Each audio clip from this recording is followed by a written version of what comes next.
ठीक ठीक। डॉक्टर साहब थैंक यू सर। ये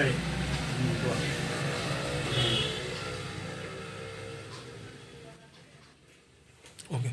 जाए, हर कदम ऐसा चलो कि निशान बन जाए। यहाँ जिंदगी तो हर कोई काट लेता है, जिंदगी जियो इस कदर की मिसाल बन जाए। आज हमारे बीच में होम्योपैथ के जाने माने विशेषज्ञ जो विगत 38 वर्षों से चिकित्सा की सेवा में अपना सेवा प्रदान कर रहे हैं, डॉक्टर अनिल कुमार पांडे जी से आज रूबरू होते हैं। अभी कुछ ही देर पहले एक सम्मान पत्र के द्वारा आपको सम्मानित किया गया। समस्त सामाजिक संगठनों के लोग और यहाँ पर कुछ पत्रकार भाइयों ने आपको एक सम्मान पत्र वितरित किया। डॉक्टर साहब आपका बहुत बहुत धन्यवाद जो इस तरह के पुनीत कार्यों में आप लगे रहते हैं। कुछ अपने बारे में एक परिचय प्रदान करें सर। जी, सबसे पहले मैं आप सब पत्रकार बंधुओं को आप सभी सादर निवेदन है कि मैं आप सब लोगों को, मेरे पास शब्द नहीं है कि मैं आपके लिए क्या कहूं, इसलिए निसंदेह मैं यह प्रयास कर रहा हूं कि आप लोग इस बात को समझें कि मैं स्वागत में कुछ भी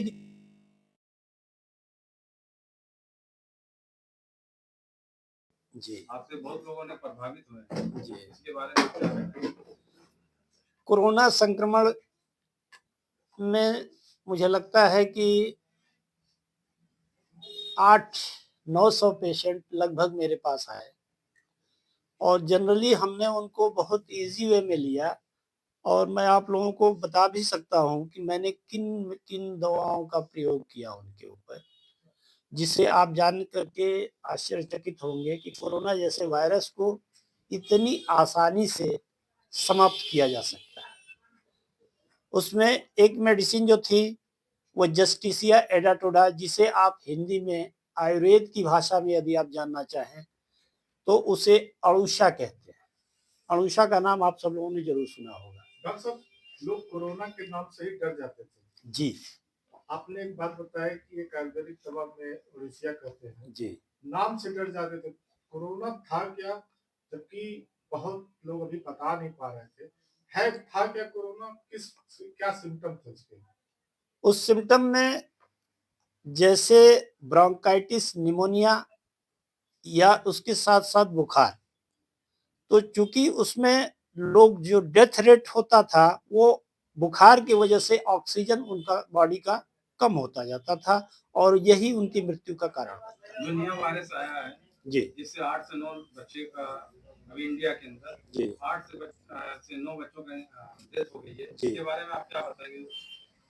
एक्चुअली क्या है, ये पैंडेमिक है, ऐसे ही आता रहता है। पहले के समय में भी जैसे प्लेग, कॉलरा वगैरह आते रहते थे, चेचक वगैरह आते रहते थे, तो ये निसंदेह इसी तरीके से ये पैंडेमिक आता रहेगा और धीरे धीरे हल्का होता चला जाएगा। आने वाले समय में ये सब सर, जो अभी नई बीमारी चल रहा है लोगों को काफी ज्यादा मालूम नहीं, जी जानकारी नहीं है, डर जी है। जी। इसका होम्योपैथ में क्या इलाज है या एलोपैथ में क्या इलाज है? एलोपैथ के बारे में तो मैं कुछ नहीं कह सकता, ये तो आपको कोई एलोपैथ का ही चिकित्सक बता पाएगा, लेकिन मैं समझता हूँ कि होम्योपैथ में ऐसी कोई बीमारी नहीं जिसका इलाज न किया जा सके। नई जनरेशन जो है जी ये होम्योपैथ पर भरोसा नहीं रखती है जी 90% कम से कम, जी 10% होम्योपैथ पर रखते हैं, इसके जी। बारे में आप क्या कहना चाहेंगे? इसमें मैं तो सीधे सीधे कहूँगा, क्योंकि मेरे विचार भी थोड़े क्रांतिकारी हैं, मैं कुछ ज़्यादा ही बोल जाऊँगा। इसमें गवर्नमेंट की भी भूमिका है, लोगों के अंदर ये बातें बताना, और हमारे चिकित्सक बंधु भी उसमें नाकाम है, ये मैं मान सकता हूँ कि वो नाकाम है, अपनी कैपेसिटी को दिखाने में नाकाम।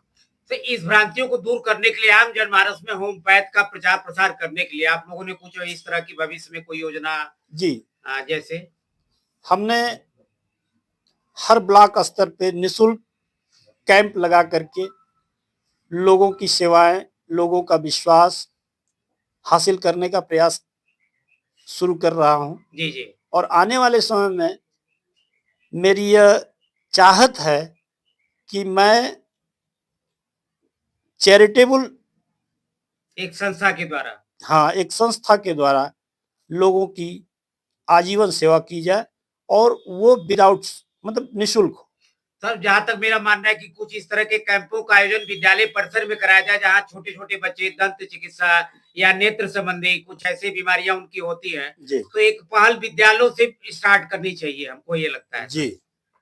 तो इस दिशा में आप कब तक इस तरह का भावी योजना है सर? अब ये मार्च से शुरुआत होगी जी और जिसमें आप सब लोगों का सहयोग मुझे चाहिए। नौजवानों से आप क्या संदेश देना चाहेंगे?